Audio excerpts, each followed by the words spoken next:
Bismillahirrahmanirrahim. Assalamualaikum warahmatullahi wabarakatuh. Waalaikumsalam warahmatullahi wabarakatuh. Yang terhormat Ibu Kepala Sekolah SDN Negeri 6 Caringin, yang saya hormati rekan guru, seluruh rekan guru SDN Negeri 6 Caringin. Pertama-tama, mari sama-sama kita panjatkan puji syukur kehadirat Allah Subhanahu wa Ta'ala, karena atas rahmat dan hidayahnya sehingga kita semua dapat berkumpul di sekolah kita tercinta ini untuk melaksanakan kegiatan komunitas belajar Tasik Ceria. Salawat serta salam semoga tercurah kepada Nabi besar Muhammad Sallallahu Alaihi Wasallam. Semoga kita semua mendapatkan syafaat di yaumil akhir. Sebelumnya saya ucapkan terima kasih kepada seluruh rekan-rekan guru kelompok belajar SDN 6 Caringin atas kehadirannya.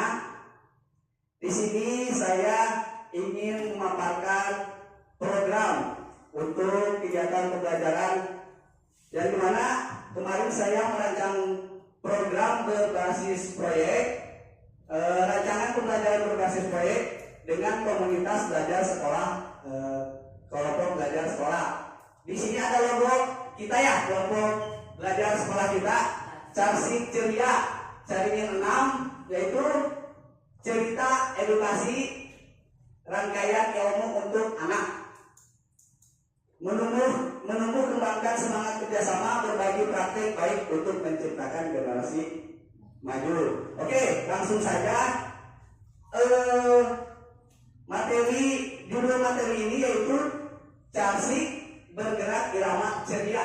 Dikarenakan saya itu guru PJOK, maka dari itu saya merancang program berbasis proyek yaitu tentang bergerak ceria senam irama. Ya. Kemudian kegiatan ini dilatar belakangi dalam era digital yang semakin pesat, gaya hidup kurang aktif menjadi masalah serius di kalangan peserta didik. Kurangnya aktivitas fisik dapat menyebabkan berbagai masalah kesehatan seperti obesitas, penyakit jantung, dan penurunan konsentrasi. Senam sebagai aktivitas fisik yang mudah dan menyenangkan dapat menjadi solusi untuk mengatasi masalah tersebut. Selain itu, senam juga dapat meningkatkan daya tahan tubuh, fleksibilitas, dan keseimbangan peserta didik. Jadi kegiatan senam itu sangat baik untuk peserta didik. Seperti biasa kita melaksanakan kegiatan senam pada hari Sabtu ya. Nah, itu bertujuan untuk salah satunya mengatasi masalah yang tadi sudah saya sampaikan. Kemudian tujuan program ini dibuat yang pertama, mengembangkan kemampuan berpikir kritis dan kreatif dengan memecahkan masalah yang berkaitan dengan gerakan senam. Kemudian yang kedua, membangun rasa percaya diri dengan memberikan kesempatan kepada peserta didik untuk tampil di depan umum. Diharapkan dapat berguna untuk kehidupan sehari-hari di masyarakat. Jadi tujuan program ini diharapkan seluruh peserta didik kita, anak-anak kesayangan kita semua dapat menumbuhkan kepercayaan dirinya dalam kegiatan olahraga maupun di sekolah maupun dalam kehidupan sehari-hari. Kemudian ini ada tujuan pembelajarannya. Apa sih tujuan pembelajaran program yang saya buat ini? Yaitu yang pertama, peserta didik dapat bekerja sama melakukan aktivitas senam dengan gerakan yang selaras. Nah, jadi peserta didik itu nanti dituntut untuk melakukan aktivitas senam dengan gerakan yang selaras atau seirama atau dengan kompak sama teman-temannya. Kemudian yang kedua, meningkatkan kepercayaan diri seperti tadi. Peserta didik saat melakukan aktivitas olahraga dalam kehidupan sehari-hari, sama seperti tadi ya tujuan pembelajarannya. Jadi agar peserta didik itu menambah kepercayaan dirinya ketika mengikuti pembelajaran olahraga dan juga bisa jadi pembelajaran dan kehidupan sehari-hari. Nah, di sini ada langkah, kelihatan ya? Oke, langkah dan capaian dan hasil tujuan. Ada langkah pembelajaran, ada capaian pembelajaran, dan hasil tujuan pembelajaran. Yang pertama, langkah pembelajaran seperti apa sih langkah-langkah pembelajaran yang nanti peserta didik akan melakukan? Yang pertama itu peserta didik diharapkan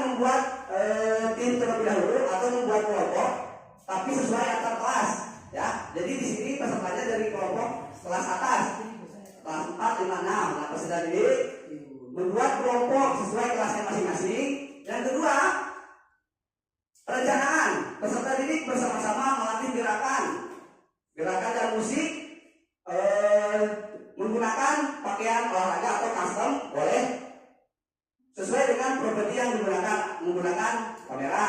Kemudian yang ketiga, pelaksanaannya. Peserta didik berlatih secara rutin untuk menyempurnakan gerakan mereka. Kemudian yang keempat, evaluasi. Evaluasi dilakukan oleh guru memberikan umpan balik terhadap hasil kerja peserta didik dan membantu mereka melakukan perbaikan. Kemudian yang kelima, menampilkan hasil karya senam irama peserta didik. Nah, jadi itu langkah-langkah pembelajarannya. Kemudian capaian pembelajarannya. Pada fase C, peserta didik dapat menunjukkan kemampuan dalam mempraktikkan hasil latihan senam, keterampilan gerak berupa senam irama SKD. Jadi di sini yang dilakukan peserta didik itu kita menggunakan senam SKD yang sudah biasa kita lakukan pada hari Sabtu ya. Nah, kemudian hasil tujuan pembelajarannya meningkatnya rasa percaya diri, memotivasi belajar, dan kemampuan bersosialisasi peserta didik dengan hasil membuat video pendek pertunjukan senam irama yang diproduksi oleh masing-masing kelompok. Nah, itu hasil dari tujuan pembelajarannya. Jadi nanti peserta didik itu menampilkan suatu senam SKD, peserta didik tadi dibuatkan kelompok, kemudian mereka menampilkan karyanya yaitu berupa senam SKD yang seirama dan kompak. Kemudian senam tersebut divideokan, ya, divideokan. Setelah divideokan, nanti diupload di YouTube sekolah kita, ya. Selanjutnya, nah di sini adalah struktur program perekam sejawat di komunitas belajar kita. Yang pertama kita bisa lihat di sini ada foto kita bersama yaitu komunitas belajar jaringan 6. Kemudian saya sendiri Arifin SPD sebagai guru BJOK. Dan di sini ada kepala sekolah kita. Nah di sini kita sebagai guru itu akan diberikan tugas. Yang pertama itu kepala sekolah. Tugasnya ya seperti memberi dukungan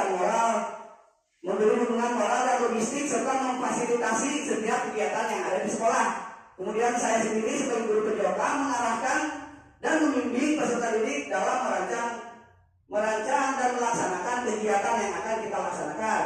Kemudian ada di sini Pak Amam, guru kelas 3, bertugas membimbing peserta didik dalam membuat video dan membantu dalam mengarahkan atau mengkoordinasikan murid. Kemudian ada guru kelas 4 yaitu Ibu Dari, membantu peserta didik dalam merangkai gerakan senam. Kemudian ada guru kelas 5, membimbing peserta didik dalam pembuatan video dan publikasi media sosial. Jadi nanti di sini bisa kita lihat kita semua sudah diberikan tugas demi peserta didik kita. Nah intinya kita semua sama-sama memberikan yang terbaik untuk peserta didik kita. Kemudian selanjutnya, nah apa aja sih kapasitas yang ada yang sekolah kita miliki dan kelas kita miliki? Yang pertama itu ada aset manusia.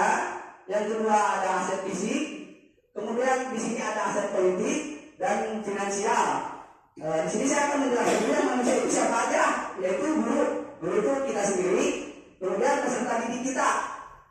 Di sini ada fisik, fisiknya yang di sekolah yaitu fasilitas yang ada di sekolah. Yang pertama itu ada lapangan yang akan kita gunakan, kemudian ada sound system, kemudian politik, aset politiknya.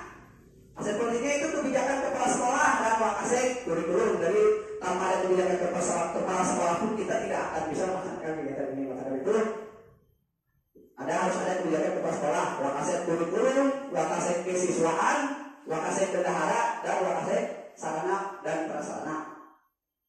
Kemudian ada aset finansialnya, bisa menggunakan anggaran BOS lah intinya. Bisa dibicarakan lagi lah masalah aset finansial. Nah, di sini ada rencana evaluasi dan kemungkinan tantangan. Setiap kegiatan yang kita akan laksanakan pasti ada tantangannya dan juga ada diharapkan kita melakukan evaluasi setelah melakukan kegiatan yang tadi sudah saya jelaskan. Yang pertama, rencana evaluasinya yaitu guru memberikan umpan balik terhadap hasil kerja peserta didik dan membantu mereka melakukan perbaikan. Jadi di sini bisa saja guru kelasnya yang melakukan umpan balik, bisa saja saya sendiri untuk melakukan umpan balik terhadap peserta didik untuk melakukan perbaikan.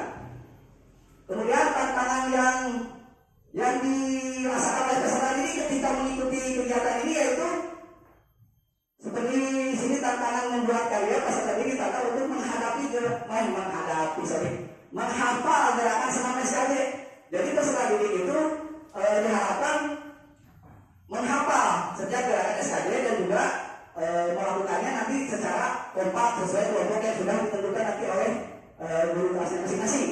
Nah, sampai sini ada yang ditanyakan? Oke, cukup? Sudah. Sampai sini tidak ada yang ditanyakan, sudah mengerti semua, sudah paham? Oke? Oh silakan Ibu Doli. Iya Bapak, kalau untuk kan tadi penghafalnya Ya, menghafal. Kira-kira untuk penghafalan senam tersebut bagi siswanya berapa lama? Oh iya, di sini belum saya tahu ya, lupa saya. Untuk waktunya, ya, waktu kegiatan ini yang akan kita laksanakan itu, insya Allah kita laksanakan itu pada bulan Desember atau akhir tahun. Jadi masih banyak waktu untuk siswa melakukan latihan untuk menghafal senam SKJ-nya. Dari sekarang kita belum mulai atau belum mulai lagi kelompok. Nanti kemudian setelah kita sudah belajar normal lagi, bisa kita nanti bagi kelompoknya sesuai kelas masing-masing. Jadi kelas bawah itu tidak diikutsertakan, cuma kelas atas saja. Jadi sekali lagi Bu Tari, waktu pelaksanaan ini kita laksanakan di bulan Desember, insya Allah tanggal 15 atau pertengahan Desember. Ya, jadi untuk anak-anak bisa latihan mulai dari sekarang, dibimbing oleh gurunya masing-masing. Oke? Kemudian ada pertanyaan selanjutnya, silakan kita berdiskusi saja mengenai pembelajaran proyek yang telah saya rancang ini. Intinya ini kita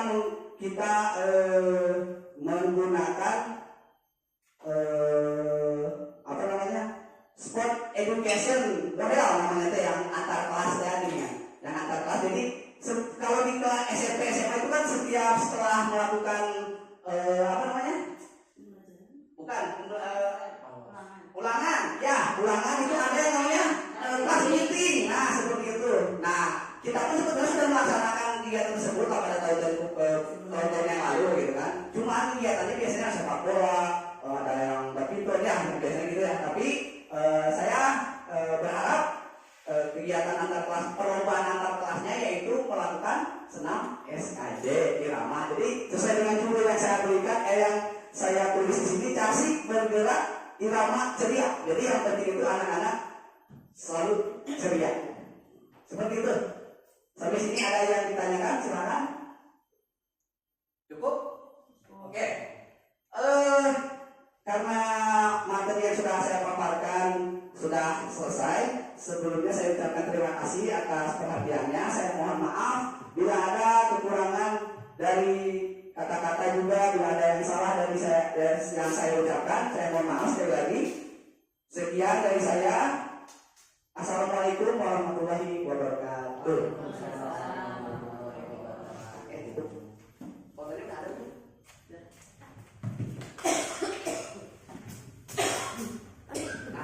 Oke Ibu, di sini saya ingin mengetahui pendapat Ibu sebagai kepala sekolah. Bagaimana pendapat Ibu mengenai pembelajaran berbasis proyek yang Pak Apin buat di sekolah ini? Silakan Ibu. Bismillahirrahmanirrahim. Pak Apin, setelah mendengar tadi paparan Pak Apin di depan, Ibu sangat mendukung sekali dengan program Pak Apin, yaitu bergerak bersama Carsik ya. Jadi pembelajarannya menggunakan IT, yaitu menggunakan laptop, menggunakan irama juga. Itu sangat bagus sekali, Ibu sangat mendukung sekali, dan mudah-mudahan anak-anak juga akan lebih semangat lagi belajarnya dengan program ini, dan teruskan berkarya Pak Apin untuk anak-anak Carsik ini. Terima kasih. Terima kasih Bu. Oke, Pak Akmal sebagai salah satu guru kelas yang ada di sekolah SD Negeri 6 Caringin ini dan salah satu anggota kelompok belajar Carsik Ceria, saya ingin mengetahui bagaimana pendapat Pak Akmal mengenai program perencanaan berbasis proyek yang saya buat. Silakan Pak Akmal. Oke baik, pertama-tama saya sangat senang sekali mendengarkan pemaparan dari Pak Apin khususnya mengenai pembelajaran berbasis proyek ini, karena seperti yang kita ketahui bahwa ternyata pelajaran olahraga sendiri itu bisa diproyekkan dan juga bisa dirancang sedemikian rupa, sehingga hal tersebut tentunya membuat peserta didik semakin tertarik, terutama dalam hal senam irama, di mana seperti yang kita ketahui bahwa SDN 6 Caringin ini sudah melaksanakan kegiatan senam ini secara rutin. Jadi saya sangat mendukung dan juga sangat senang dengan gagasan dari Pak Apin mengenai pembelajaran berbasis proyek ini. Seperti itu. Terima kasih Pak Aman.